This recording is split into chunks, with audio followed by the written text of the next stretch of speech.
This question is asking about the key features or attributes of trig functions. It says, what is the period of the function y equals 5 times the sine of 2/3 x? Okay, so from part 1 of our trigonometric key features video, we have this formula where we have different values in the position for A, B, C, and D. A impacting the amplitude, B impacting the period, C determining the horizontal shift left or right, which we refer to as the phase shift, and D being the vertical shift or the midline. In our particular equation, we only have a value for A and a value for B. Our values for C and D are 0. And specifically, we're asked, what is the period of this function? So that is going to be determined by this value for B.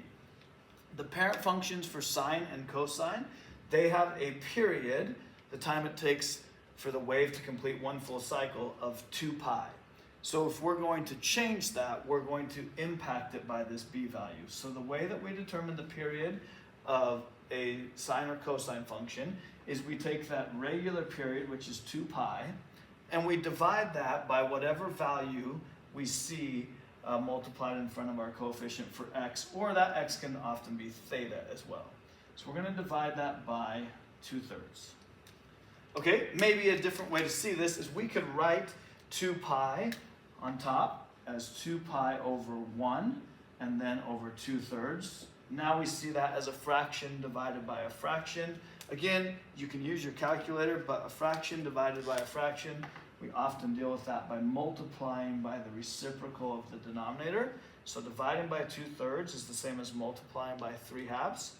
When we have it set up that way, we can see that the 2's are going to cancel, and we're left with 3 pi in the numerator and 1 in the denominator, and 3 pi divided by 1 is just 3 pi.